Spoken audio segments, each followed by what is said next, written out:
that's kind of how Augmedix lifted off and became the company that it is now.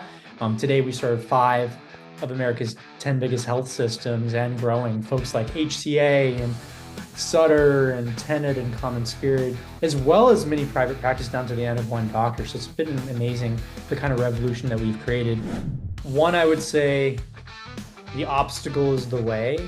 All the easy, you read about it every day, hot things that are the flavor of the moment in 2025. If it's easy and prevalent now, it's probably the ship has sailed. So, go look for turning over rocks and finding these like sticky, dark, mystical problems that have yet to be solved, and go solve those versus kind of chasing the hot flavor of the month. All right, and welcome back, everyone. Today I have a very special episode. I have two guests, and for the first time ever, actually, we have a user, Dr. Mitchell, and Ian. I will let Ian talk about himself and what does he do at Commure and Augmedix. So, without further ado, Dr. Mitchell, can you just give us a brief introduction, what you use and what you do right now? Yeah, hi. My name is Bill Mitchell. I'm a medical oncologist. I've been actively practicing for soon to be 30 years this June. It is my practice. I'm a private practice in Charlotte, North Carolina, North Part. We have five, soon to be six offices and about 78 employees. And I am using the Augmedix Go AIscribe as part of, actually, it's now become part of me in regards to my patient care. I love it. Ian? Hey everyone, my name is Ian Shakil. I'm the founder of this company, Augmedix. We've been at it for several years now. We here at Augmedix invented this exciting concept now known as ambient documentation or AI scribe. We've been growing this effort ever since. Really excited to tell you about our journey, where ambient is today, and where it's going. Awesome.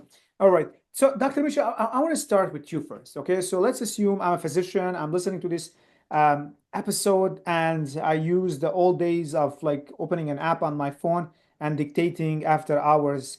And I hear you talking about like this ambient scribe, which sounds like, I don't know, like magic. What is this? Like, what do you do? What does that mean? Don't you dictate?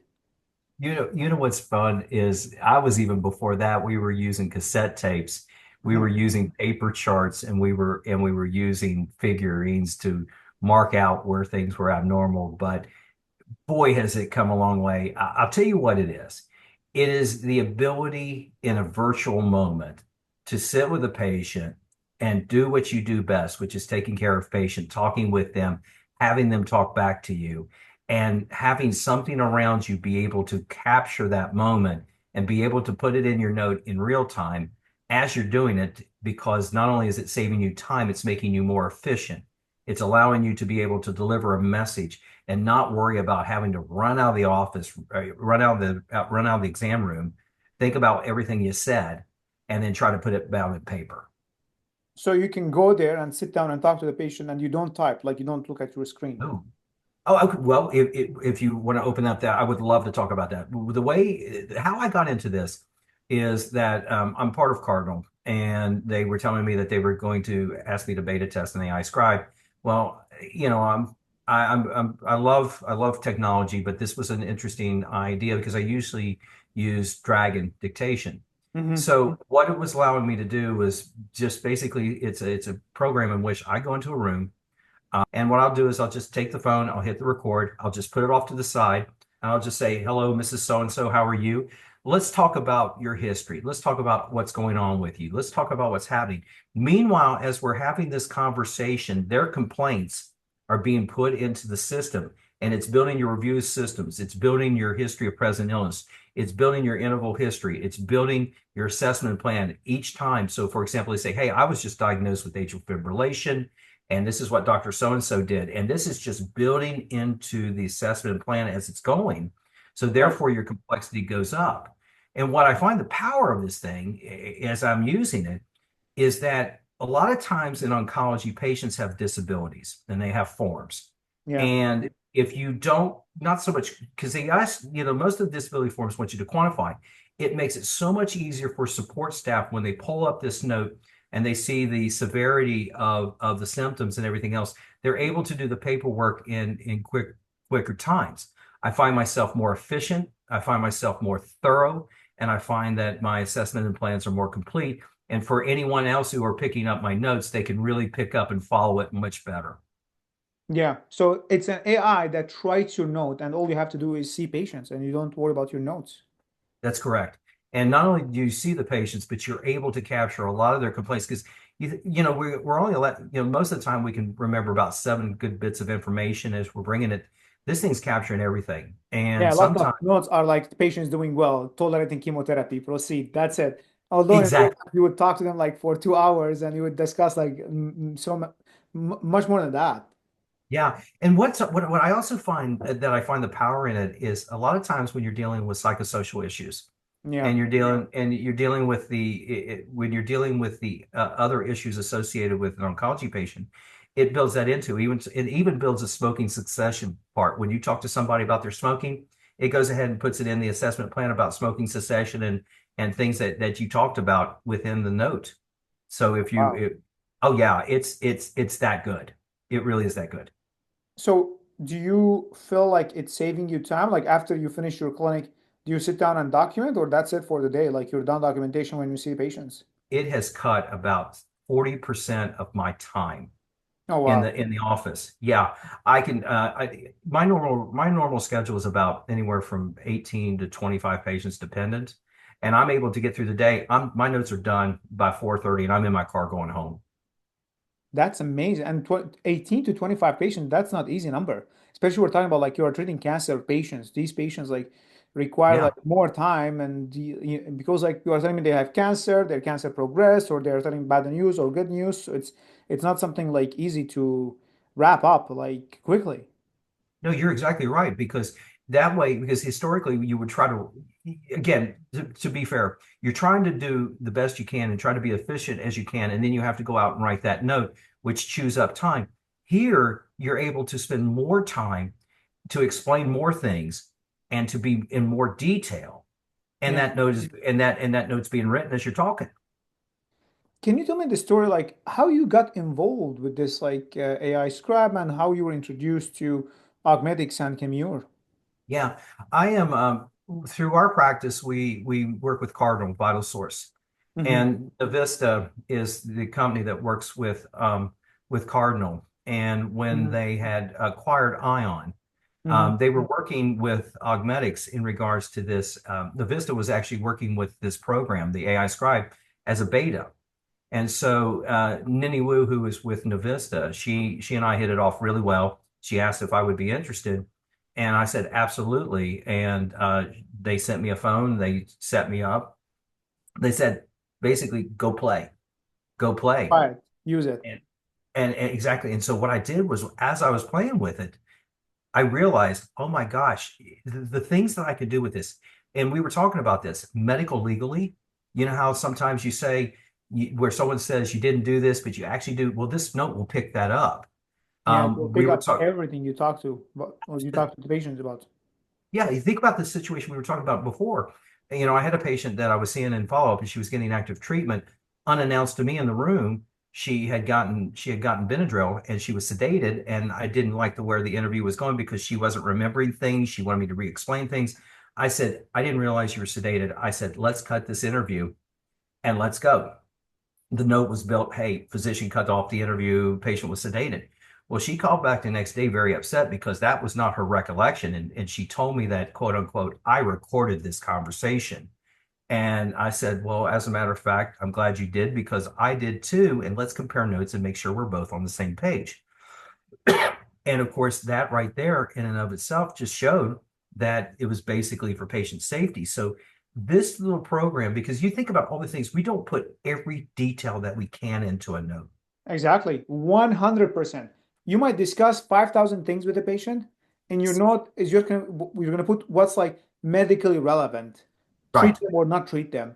But like in real life, medical legally, you need the other 4,990 things to be mentioned in a note. That's right. And the other thing too is, for your consultants that are seeing the patient and everything else, and and let's say, for example, if someone else is doing your note, they'll say, well, Dr. Mitchell talked about this, blah, blah, blah, blah, blah. This really breaks it out and it gives good explanations and everything else in regards to your assessment and plan, and it allows the referring physician to be able to see your thought process when it comes to a patient. So not Hmm. only is it good for the patient, not only is it good for the staff, not only is it good for the physician, it's really good for the person who's reading your note. Gotcha, gotcha. I want to switch gears and talk to you, Ian. So can you tell me how so people get confused like what like Augmedix and Commure and how are those two entities are related? Can you tell me more about like Augmedix versus Commure? Is it the same company or are they different? It is the same company is the quick answer. So Augmedix is the company that I founded Hmm. around a decade ago. It Hmm. is the very first company on planet Earth to create this workflow that allows clinicians and patients to have natural conversation and trust that that conversation through technology can turn into structured notes so that clinicians can have hours of their day back, focus on what matters most to the patient, and trust the documentation is better than the prior status quo. Way back in the early days of Augmedix, we actually deployed humans in the loop in the Okay. process that did much of the heavy lifting behind the scenes Hmm. to perfect high quality notes in near time or nearly real time. Still, we have a number of clinicians that use those human in the loop operational services. We call those Ambient Live and Ambient Assist. Hmm. But Dr. Mitchell is using a product we released just a few years ago called Go. We now market it as Commure Ambient AI, what makes it so different over the last few years is that there's no company provisioned human in the loop Hmm. um, producing what we call a pure model or AI driven note. And the clinician, in this case, Dr. Mitchell, is the human in the loop who ultimately will need to sign off on what gets submitted into the EHR. And so to answer your question, around 6 months ago, the company that I founded, Augmedix, joined forces with a much larger platform company called Commure. So Augmedix is now a wholly owned subsidiary, a business unit within Commure, and net of that acquisition, I'm the Hmm. chief strategy officer for Commure, and I steward a lot of our ambient innovation initiatives, key partnerships, key corporate development. And I'm really excited about the good work we're doing in oncology for sure. Another exciting thing about Augmedix is we're first to market to bring ambient to oncology. It's way different than a lot of other specialties. There's a lot more past history that has great relevance in the note output. There's the interval history. There's just so much more to it than a typical bread and butter in the moment orthopedics visit or primary care visit. And so one of the things we pride ourselves on is going where it's hard, where it's complex, places Hmm. like oncology. We're even going into surgical oncology. When I say that, we're even starting to offer ambient and quasi-ambient services in the middle of OR, surgical OR Wow. situations. So we really like to go into these high innovation frontier places in and around oncology. So now Commure, now that we're part of Commure, um, does more than just ambient. Hmm. Commure as a platform also offers agents. We offer a full-blown AI end-to-end RCM business, a patient engagement business, a sensor RTLS solution. So what I'm particularly excited about now that Augmedix is part of Commure is we can go to a provider group, but like Dr. Mitchell and his team, we can offer him not only an ambient solution, but other interwoven solutions that play nicely with ambient. And the power of Chimera allows us to do that. Gotcha. Um, you talked about the market, and like I want to ask you a bit about the market because like right now, every month, every 2 months, there is a new like ambient scribe company like pops up. So what makes really like the solution that's offered by Commure different than what's coming into the market? Yeah, I mean, it's amazing. 5 years ago, there was only one ambient solution in the market. You're looking at him. Augmedix was it. Now, I count approximately 70, yes, 70 Yeah. um, ambient solutions out there. And probably through the course of this conversation, there will be 71. So look out. It is amazingly how many there are. And so it's incumbent on us to stay on the frontier and be differentiated. So I already mentioned one way that Hmm. we differentiate, which is present a platform and not a point solution, so that you Hmm. can trust one innovation partner to if you would like, do your ambient plus being RCM, patient engagement, sensors and RTLS, your agent suite for your front office or back office. We are uniquely able to do that.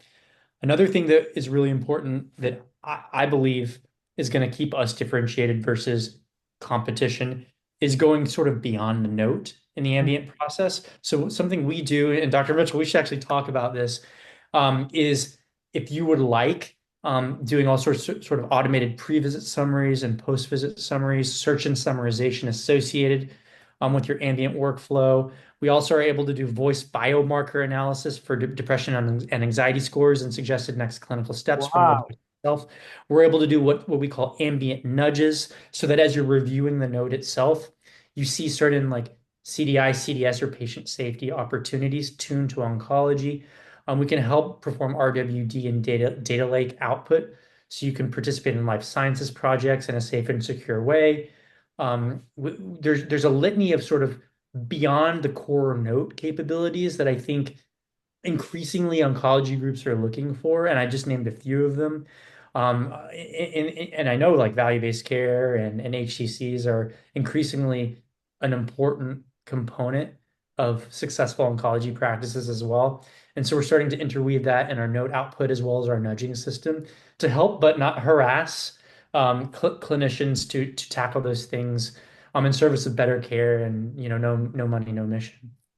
Yeah, I completely agree with you. I want to emphasize at that point, like, I really love the idea of a platform and not a point solution because, like, right now it's just like so hard. You look at the market, and there are like at least 50 company that do like RCM, another 50 company that they have AI agents, another 100 company now they have like AI voice agents that make phone calls for the front end for the desk, and they call patients and schedule them. Like, Yeah. it's just like which one are you going to buy, especially like if you're running in healthcare where you have like 1%, 2%, or like single digit margin profit. So having a like one company that provide all these, it's going to make your life much easier. 100%. And you could go out and buy a point solution to do all of those little things that I just mentioned. And the problem would be there's all these different contracts and relationships, responsible AI committees, and worst of all, EHR integrations to do Yeah. with every one of those things. And at some point, your practice manager or your health system CIO just throws their hands up. I can't have all of these different vendors. I need a smaller number of them. Of course, I have my EHR vendor. They can do some of these things. I'll trust them for, parts of that, but I'm gonna need an AI hot rod to go in those peaks and valleys where I'm not happy with what's in the EMR. That's where we come in and we can be a platform solution. So most of our competitors are not that. Most of our competitors are just sort of pure play note takers. Hmm. And I think there's too many of them and they're going to have a rough go at it.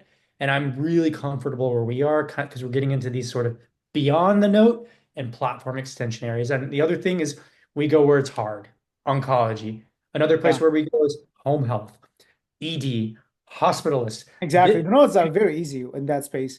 And there's nothing wrong with that space, but like literally the drugs that we have is like Oh yeah. the history. I completely agree with you. I really love the idea of the surgical oncology note, like Yeah. someone while they are doing their surgery. That would be awesome. We should do another podcast on that That would be shortly. great.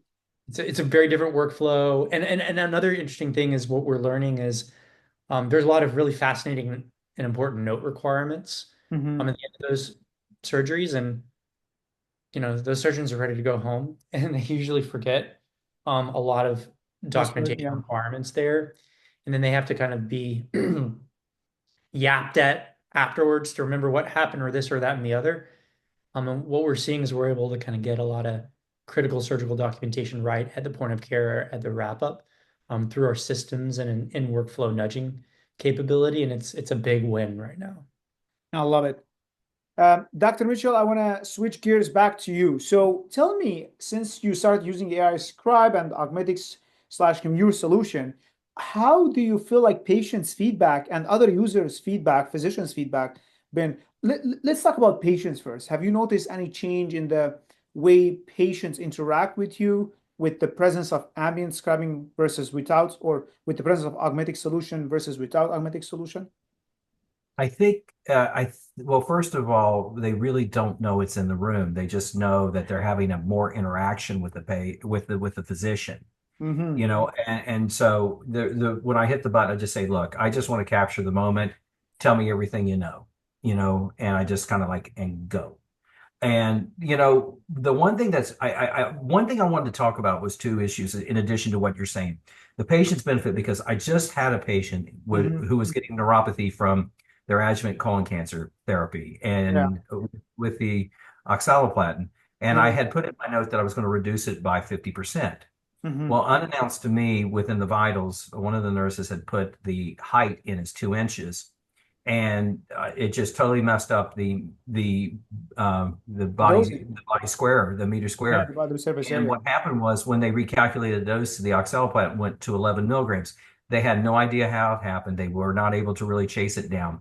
They pulled the note up and saw it in my assessment plan that I was changing it to 50% reduction, and this was the dosage, and they were able to kind of fall back on that and use that as a template.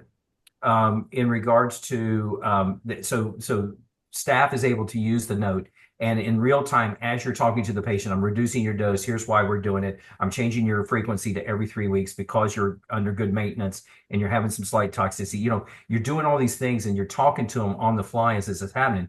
The note is building that in because you'll remember it, but you'll remember it after hours. So from an economic standpoint, if a physician is on an RVU based contract, they're able to see more patients. They're able to do more. They're able to do better work, and they're also able to do more complete notes. And this is where this AI scribe works.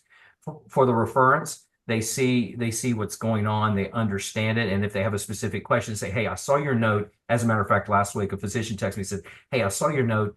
And why are you wanting to use gemcitabine in addition to radiation for bladder cancer? Can you cite the documentation in the notes?" And I was able to give him the sites that which I was using it, instead, because she's elderly and she's frail, but we still had to use the therapy. So they're in the loop of the communication. They feel like they're in the room. They feel like they're part of the action.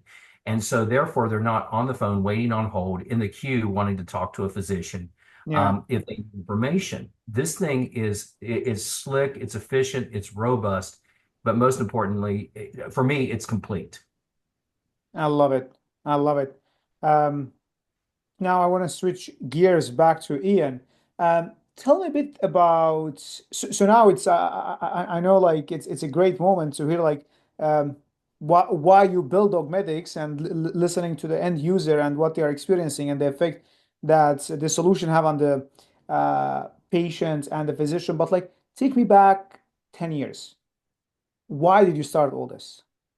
Why did you start Augmedix? Well, 10 years ago, if you might remember, like the High Tech Act had just passed, and it was a time when clinicians were being more or less forced, perhaps for good reason, to go from paper to adopting of the EHR, and it was like a bloodbath moment. Hmm. People were quitting the profession, pulling back in their hours, and it was kind of a national crisis. Hmm. It was in the air, and you read about it in the New York Times every day.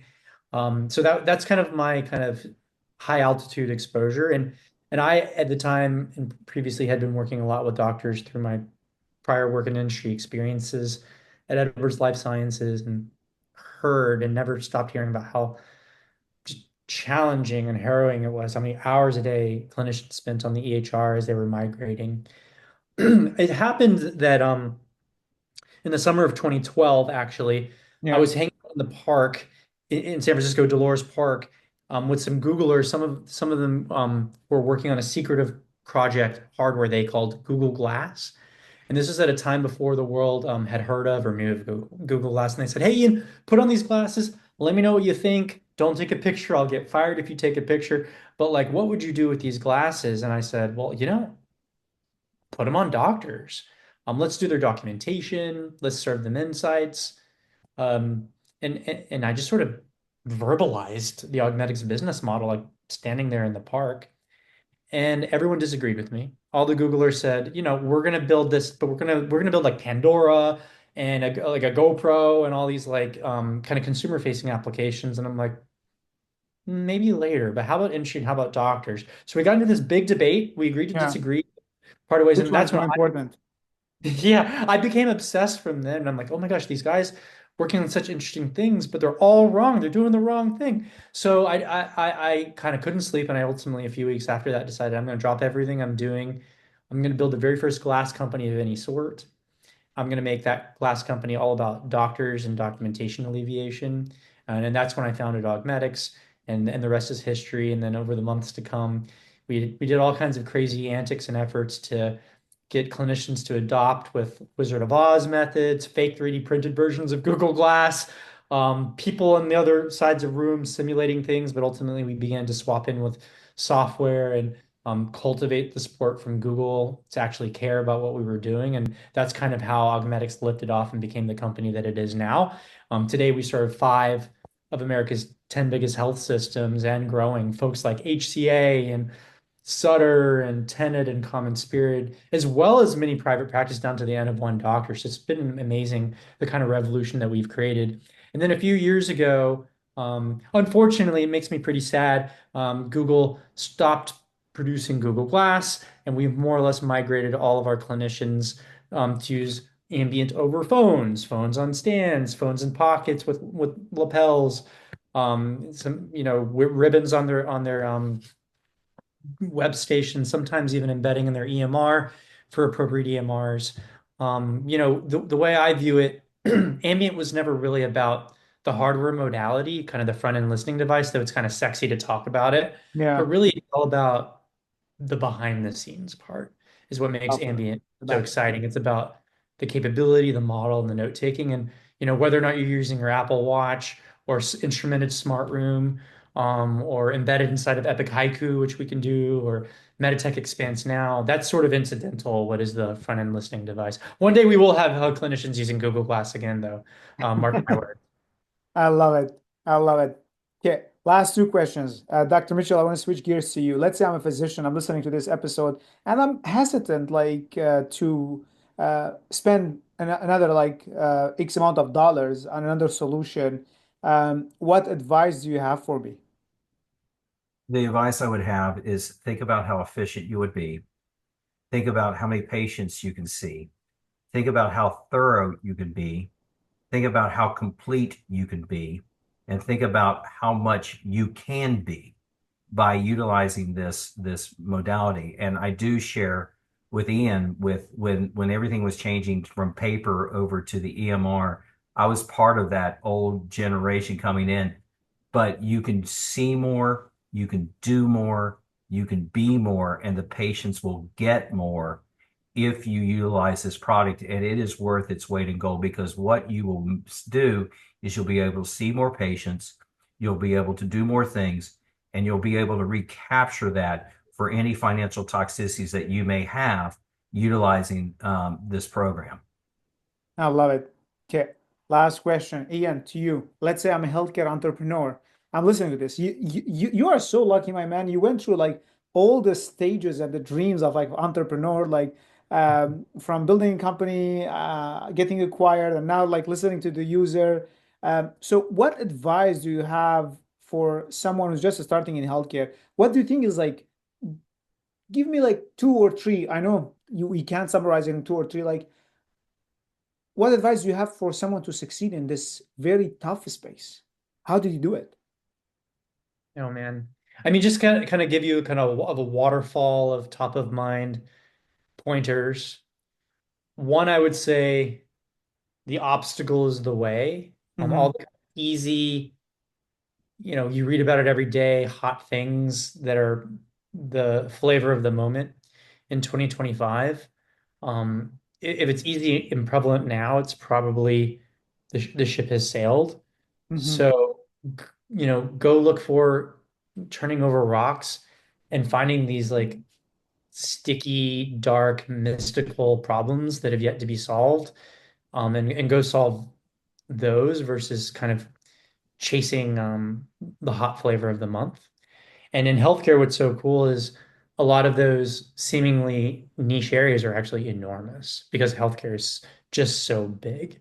Yeah. Um, the other thing I would say is be unbelievably user-centric and champion-centric. In the early days, I don't really want to take credit for having invented Ambient. I want to say that we found believer champions in early health systems and provider groups, and together we co-created this solution and iterated this solution together. And so you need to find raving lunatic clinician champions and partners that are your co-creators, and it's just a way forward, and especially for tech founders that are not doctors like myself, very much required.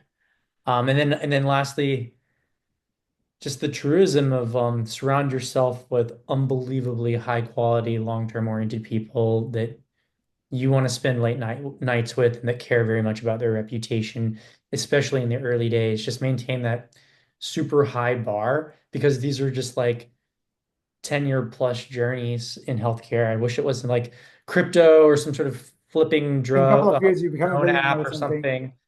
But everything in healthcare takes, a decade to germinate.